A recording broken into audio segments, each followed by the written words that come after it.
প্রচণ্ডই গরমে মাঝে মধ্যে যখন বৃষ্টি হয় তখন সন্ধ্যায় চপ মুড়ি খেতে কিন্তু সকলেরই ইচ্ছে করে। তাই প্রত্যেকের ঘরে থাকা টমেটো দিয়ে বানিয়ে ফেলুন দারুণ স্বাদের টমেটো চপ। রেসিপিটা কেমন লাগলো অবশ্যই জানাবেন। টমেটোর চপ বানানোর জন্য সর্বপ্রথমে একটা ভাজা মশলা তৈরি করে নেব।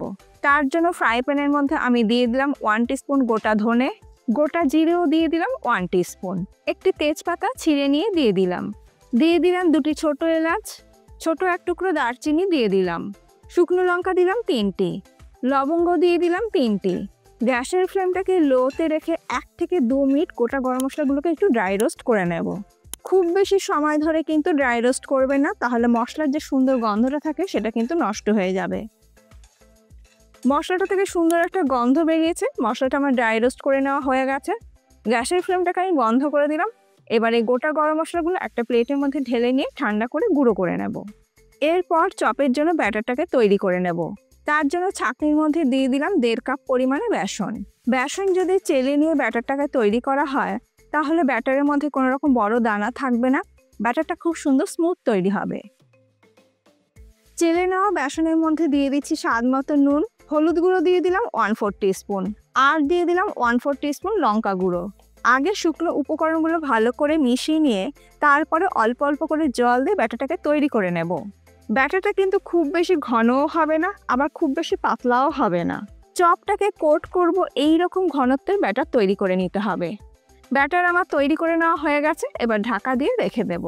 অপরদিকে গোটা গরম মশলাগুলো ঠান্ডা হয়ে গেছে, গ্রাইন্ডিং জারের মধ্যে ঢেলে নিয়ে এটাকে গুঁড়ো করে নেব। এবার চপের পুরটাকে তৈরি করে নেব। তার জন্য ফ্রাই প্যানের মধ্যে দিয়ে দিচ্ছি 1 টেবিল স্পুন সরষের তেল। তেল গরম হয়ে গেলে দিয়ে দেবো 1/2 টিস্পুন গোটা জিরে, আর দেবো 1 টিস্পুন গ্রেট করে নেওয়া আদা, কাঁচা লঙ্কা কুচি 2টো দিয়ে দিলাম। যেহেতু এটা সম্পূর্ণ নিরামিষ বানাচ্ছি তাই পেঁয়াজ রসুনের ব্যবহার করছি না। আপনারা চাইলে অবশ্যই পেঁয়াজ রসুন ব্যবহার করতে পারেন, আর পেঁয়াজ রসুন যদি ব্যবহার করেন অবশ্যই তাহলে কুচিয়ে নিয়েই ব্যবহার করবেন। আর চপের পুরের জন্য বাটা মশলার থেকে যদি কুচিয়ে নিয়ে মশলা ব্যবহার করা হয় তাহলে চপের পুরের স্বাদটা বেশি ভালো হয়। আদার কাঁচা গন্ধ চলে গেলে দিয়ে দেবো গ্রেট করে নেওয়া আলু। এখানে আমি 3টি মিডিয়াম সাইজের আলু সেদ্ধ করে গ্রেটারের সাহায্যে গ্রেট করে নিয়েছি, যাতে আলুর মধ্যে কোনো বড় টুকরো থেকে না যায়। দিয়ে দিচ্ছি হলুদ গুঁড়ো 1/2 টিস্পুন, নুন দিয়ে দিলাম স্বাদ মতন, আর দিয়ে দিচ্ছি লাল লঙ্কা গুঁড়ো 1/4 টিস্পুন। গ্যাসের ফ্লেমটাকে লোতে রেখে এবার সব কিছু একসাথে ভালো করে মিশিয়ে নেব। সব কিছু ভালো করে মিশিয়ে নেবার পর এবার আমি এর মধ্যে দিয়ে দিচ্ছি ভাজা মশলা 2 টিস্পুন। এই ভাজা মশলা দিলে চপের পুরের স্বাদ কিন্তু ভীষণই ভালো হবে। আবারও সব কিছু একসাথে ভালো করে মিশিয়ে নেব। খেয়াল রাখতে হবে পুরটা যেন একদম শুকনো হয়, এর মধ্যে যেন কোনো রকমের জল ভাব না থাকে। দেখুন আলুর পুরটা কিন্তু একদম আমি শুকিয়ে নিয়েছি, একদম কিন্তু ফ্রাই প্যান থেকে ছেড়ে আসছে। চপের পুর কিন্তু আমার একদম রেডি হয়ে গেছে। একদম শেষে আমি দিয়ে দিচ্ছি কুচনো ফ্রেশ ধনেপাতা। ভালো করে মিশিয়ে নিলেই আমাদের টমেটো চপের পুর একদম রেডি। গ্যাসের ফ্লেমটাকে আমি বন্ধ করে দিলাম। এবার এটাকে একটা থালার মধ্যে ঢেলে নিয়ে পুরটাকে ঠান্ডা করে নেব। পুর ঠান্ডা হতে হতে টমেটোগুলো আমি কেটে নেব। তবে এতগুলো টমেটো আমার লাগবে না, এর থেকে 2টো কি 3টি টমেটো আমি নিয়ে নেব। আপনারা অবশ্যই আপনাদের প্রয়োজন অনুযায়ী টমেটো ব্যবহার করবেন। আমি টমেটোগুলোকে একটু মোটা আর গোল গোল করে কেটে নিচ্ছি। এখানে একটা কথা আমি বলে রাখছি, টমেটোর চপ অনেক ধরনের শেপের হয়। আপনারা অবশ্যই আপনাদের পছন্দ মতন যে কোনো শেপের তৈরি করে নিতে পারেন।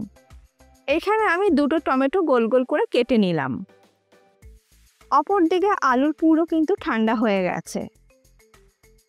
কিছুটা মিশ্রণ নিয়ে 2 হাতের সাহায্যে একটু চ্যাপ্টা করে নিতে হবে। তারপরে টমেটো স্লাইস পুরের মাঝখানে রেখে চারিদিক থেকে কভার করে দিতে হবে। তবে খুব বেশি মোটা করবেন না, পাতলা করে আলুর মিশ্রণটাকে দিয়ে টমেটো স্লাইসটাকে কভার করে দিতে হবে। আমাদের একটা টমেটো চপ একদম রেডি। বাকি চপগুলো আমি এই একই রকমভাবে তৈরি করে নেব। সমস্ত চপ আমার গড়ে নেওয়া হয়ে গেছে।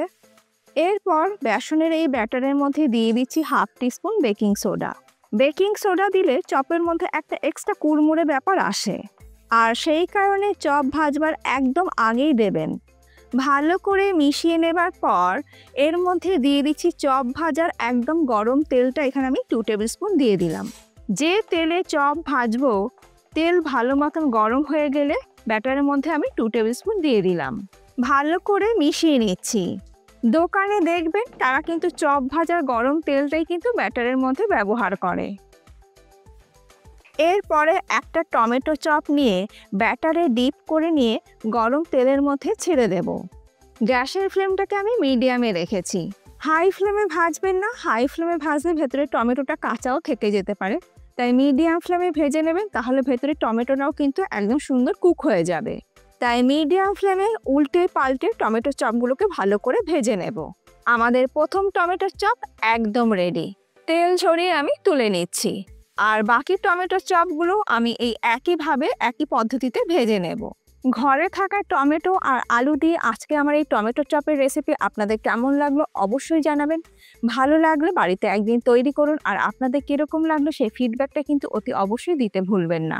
চা বা মুড়ি সঙ্গে যদি এই টমেটো চপটা থাকে, পুরো সন্ধ্যেটাই কিন্তু জমে যাবে। একটা টমেটো চপ আমি ভেঙে দেখিয়ে দিচ্ছি, আর ভেতরে টমেটো দেখুন খুব সুন্দর কিন্তু কুক হয়ে গেছে। আজ তাহলে এই পর্যন্ত, আবার দেখা হবে নতুন কোনো ভিডিওর সাথে। ভালো থাকবেন, সুস্থ থাকবেন, ধন্যবাদ।